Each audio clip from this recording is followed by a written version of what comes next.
Сәлем, бұл ән жаз бағдарламасы екінші шығарылым, мен Егін. Көбісі түсінбейді, People дегенне, осылай болады деп негізі басында біз күтпедік. Қалай айтса болады. Хитті негізі ел хит қылады деп ойлаймын. Изюмкам бар шығар. Ондай артист просто Қазақстанда болмағаннан кейін шығар. Мамама айтқан сөздер, сол үшін сол жүрегіме жақынырақ. Есентайдың разия. 5 минутта трек жазып көреміз. Для того, чтобы написать хит, мы пишем текст лежа. Күшті түсіндік бірімізді, полуслова. Қазір біз сіздерге екі шықпаған әнімізді көрсетеміз, демкаларды. Кейбіреуіне ренжиміз, қамшылап тәрбиелігім келеді. Бұл жерде біз әндерімізді жазамыз, өңдейміз. Мына жер аквариум деп аталады. Бұл жерде вокал сабақтары өтеді. Мамамға. Сәлемен балақтым. Келесі бөлмеге өтетін болсақ, кіреміз. Бұл жерде мен тексттарым бітпей қалса, мына жерге отырып, оларды бітіремін. Кеттік. Дело Music және Insar Mel. Осы жерде жұмыс жасалады.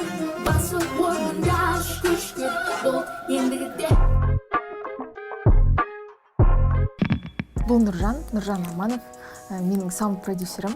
Бүкіл еңбектің бәрін осы кісі жасайды. Менің досым, саунд-продюсер, жақсы адам. DLN Music. Бірінші танысқан сол People'ды мен бірінші тыңдаған кезде уже сразу еңліктің стилін уже түсіндім, что ерекше Қазақстанда мұндай жоқ екен, тем более қазақша.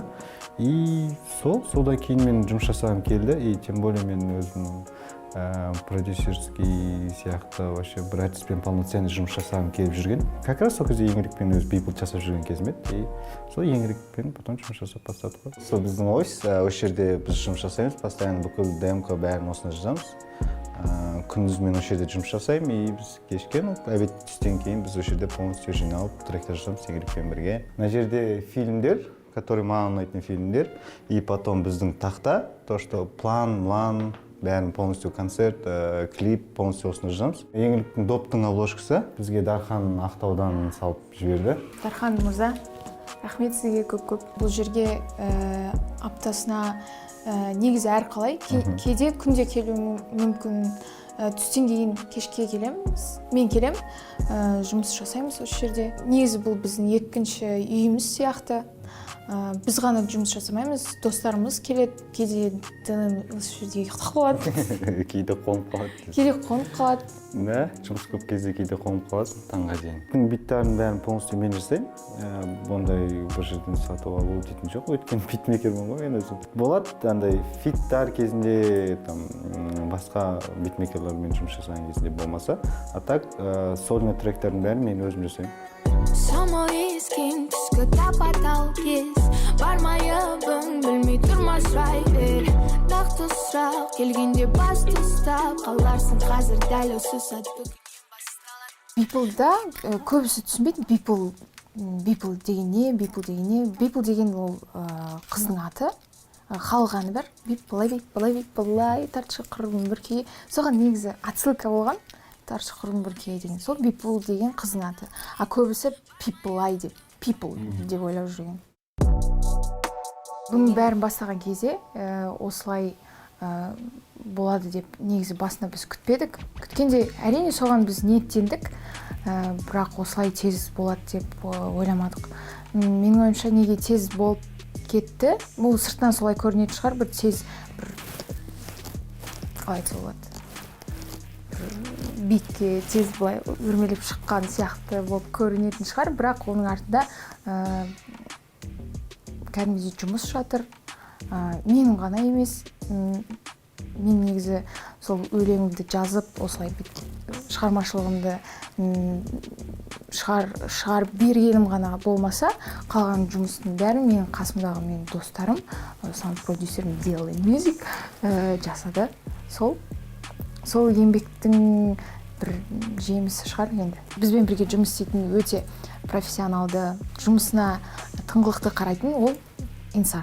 Барлық біз өзіміз бит жасағаннан кейін жұмыстарымыздың бәрін осы Касиди School'ға алып келеміз Инсарға. Инсар ары қарай сфоткасын, басқа да жұмыстарды жасайды. Я давно с Нуржаном знаком, это очень талантливый парень. В целом, больше всего мне нравится, как они первый раз, когда залетели на студию, смотри, есть у нас новый хит, новый трек, мы такую бомбу принесли тебе. Я слушаю и реально думаю, вау, нифига себе, Нуржан, поздравляю, Янлек, поздравляю, Нуржан, очень круто. А последнее, что было, я всегда поражаюсь, Янлек, как она работает.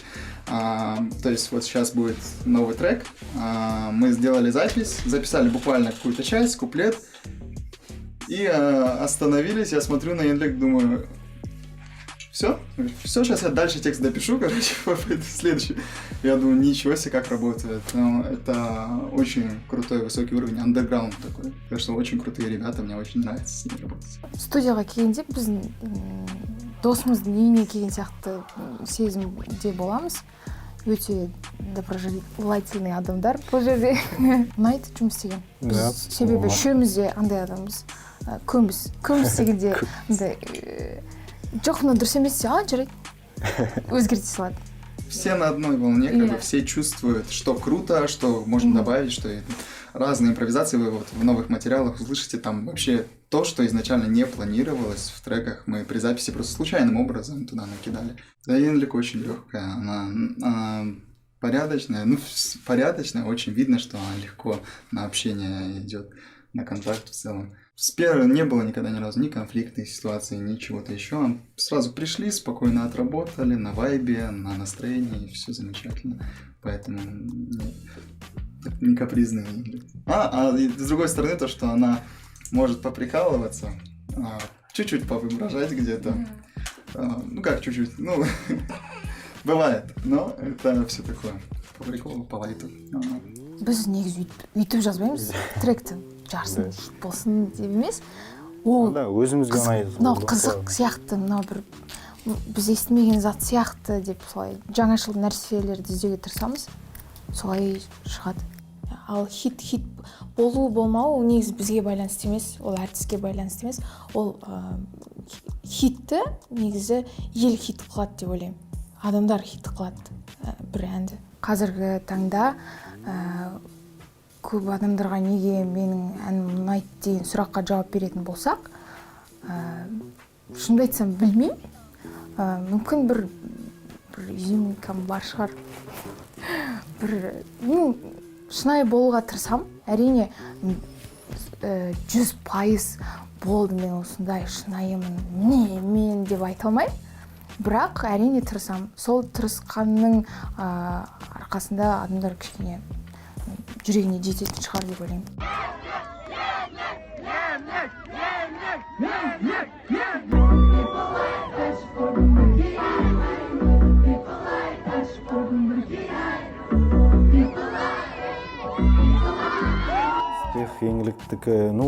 Еңліктің өзі просто стилің ерекшелігі, наверное, из-за этого просто еще ондай артист просто Қазақстанда болмағаннан кейін шығар.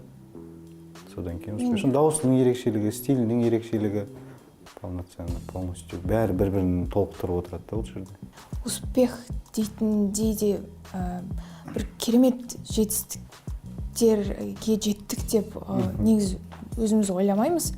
Олай успех деп айтуға әлі ертерек сияқты менің ойымша. Бұл бастаған әншіге бастамасына нәтижелер жақсы деп ойлаймыз. Ал успех деп айтатындай ол кішкене асыра сілтеу болып естілетін сияқты. Өткен күнде көрдің көреріңді, енді алып тауыспасын саған берерімді. Өтпелі ғой алға қарап тұрсаң, өкпелі болуда бұл да бір заң. Доп People шықпай тұрып демос жазылып қойған тұғын. Мен біз ойлағанбыз, клип кезінде, муд түсірген кезде, People'дың соңына, может, доптың отрывын қоямыз деп. Доп тоже біраз болып қойды жазылғанына. Енді алып тауыспасын деп айтады көбісі. Енді алып тауыспасын. Алып емес, алда негізі сөзі. Сосын болам сабырдың мен үлкен айнасы дегенде самыр деп айтады. Самырдың үлкен айнасы жаздың деп солай ойлап қалған көбісі. әзірше жарыққа шыққан әндердің ішіндегі ең сүйікті деп те айта алмаймын. Мүмкін ол болашақта болып қалар. Бірақ жүрегіме кішкене жақында ол доп әні. Себебі ол мамама арналған, мамам туралы, мамама айтқан сөздер. Сол үшін сол жүрегіме жақынырақ. Beeple'ды бірінші рет шығарған кезде көп былайша айтқанда медианың адамдары маған үлкен қолдау көрсетті. Соның ішінде блогерлар, соның ішінде Есентайдың Разия екеуі, сосын басқа да әншілер, оның ішінде өзімнің достарым да бар. Үлкен қолдау көрсетті. Соған мен қатты қуандым, риза болдым. Басында күтпедім, сондай бір қатты таңғалдым деп айта алмаймын, бірақ өте сондай қуанышты болдым. Негізі ниеттенгем соған. Көрсе ғой деп. Қазір біз 5 минутта трек жазып көреміз. Бұл битті Нұржан жазып қойған. Жазып қойған. Енді мен оған бір нәрсе жазып көрем 5 минуттың ішінде. Көрейік не шығатын.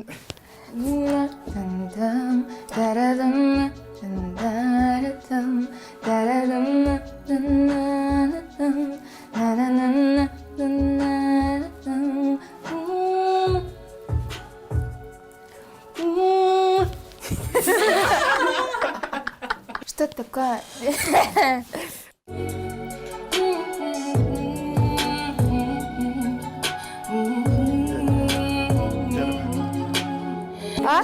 Мен бәрін ұқтым деген келеді кішкене. Ben uçtum, yaşadım bak beni uçtumdu. Ters bastığından uçtumdu. Yaşadım bak beni uçtumdu. Gaz şart. Yaşadım bak beni uçtumdu. Yaşadım bak beni uçtumdu. Gezbeyt kim ol bulmasa hangar. Жүрегіңізде көңіліңізде жоқ, көңілің емес, жүрегің болсын. Жаңа біз мотив жаздық, кішкене текст жазып көрдік 5 минуттың ішінде. Содан шыққан нәрсе осы.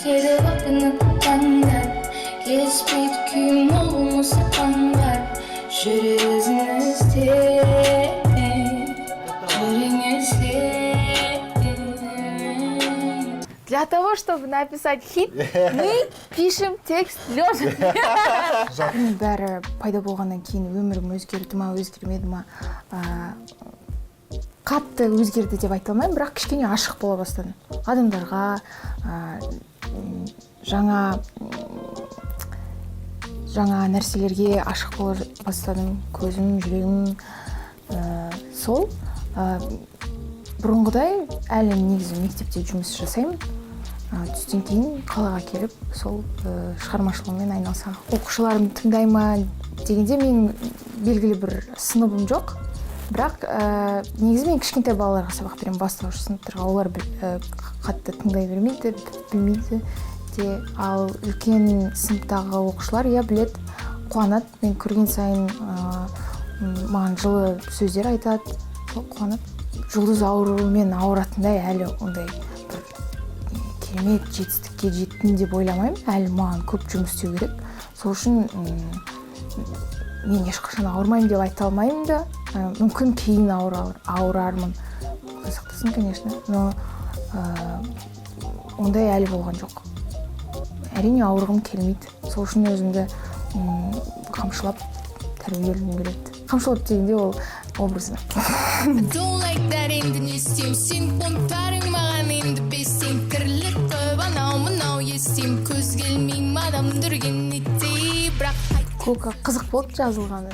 Ең тез жазылған трек болған шығар ол. Күшті болды ол. Ол, жалпы бірінші негізі Кокаға неге емес, Beepleға ремикс жазамыз деп келістік Шизамен. Шизаның өзі еңлікке жазып, еңлікпен Шиза сөйлесіп. И потом Beepleға ремикс что-то екі жаққа да ұнамай қалды. И потом Потом басқа трек жазайық дедік, и потом мен сразу студияда уже бір күн қалды уже өткізуге да. Где-то 2 күн ба, 1 күн ба қалды. И студияда біз еңлік екеуміз отырдық та, и бір жарты сағатта бір бит жаздық. И сразу ар жағында жарты сағатта уже еңлік припевін жазды сразу, да, текстпен. И потом уже Шизаға жібердік. И ертесіне запись, и сотканы Ол өздері жазды. Шымкентте болды. Ол Да, ол- дауысын Шымкенттен жіберді бізге, біз Алматыдан сөйтіп қосып солай. Да, ең тез жазылған трек қой. Иә. Күшті түсіндік бірімізді. Полуслова. Ол өте сондай ашық адам. Музыкалық жағынан да біздің ойымыз бір жерден шықты. Бір-бірімізді жақсы түсіндік. Сөйтіп сол үшін жұмысымыз да сондай жеңіл және тез болды. Сол басын бәрі қызық қылып айтады. I don't like дәрі енді не істеймін, дәрі деп ойлайды, бәрі деп ойлайды. Ол просто дәт.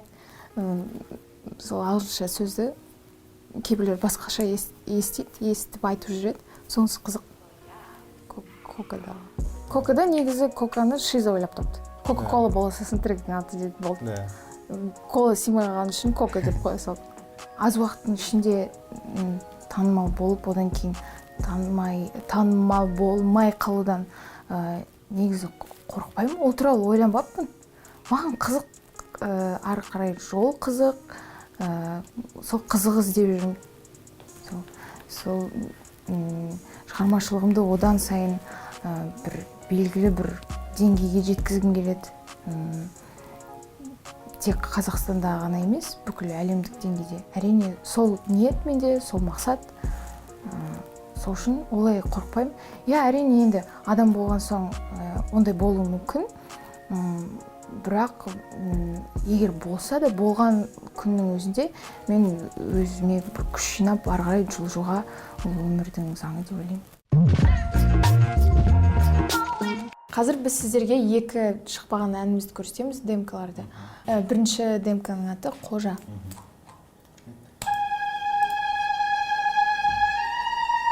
Қожа деген ол менің атым Қожа фильміндегі персонаж. Ру емес. Ру туралы айтып жатқан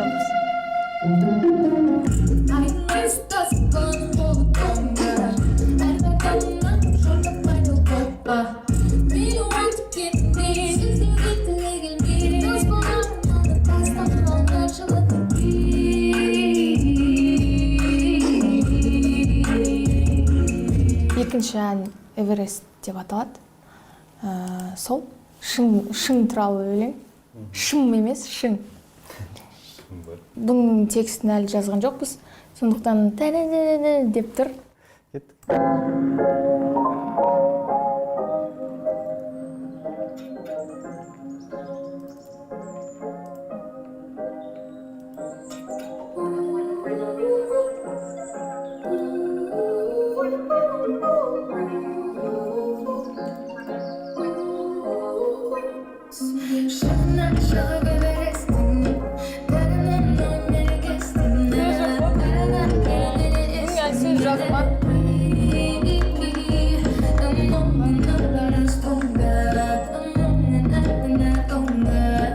Аты Шүкір.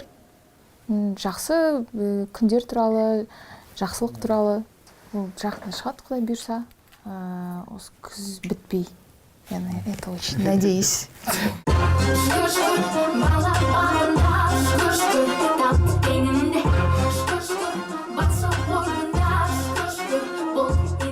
Бұл жерде стиль мүлдем басқаша, кішкене такой американский шар, более такой стиль.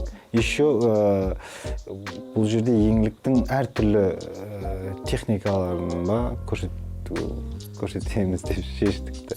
Сондай әртүрлі бұл жерде тректің ішінде. Тек қана рэп қана емес, вокалда көрсеттік, бәрін полностью көрсеттік. Негізі концерттерде әрқашан жанды дауыспен айтуға тырысамын, айтамын да. Ал жанды дауыспен айтпайтын әншілерге көз қарасын. Әрине ол дұрыс емес, бірақ осылай враждебно қарамаймын.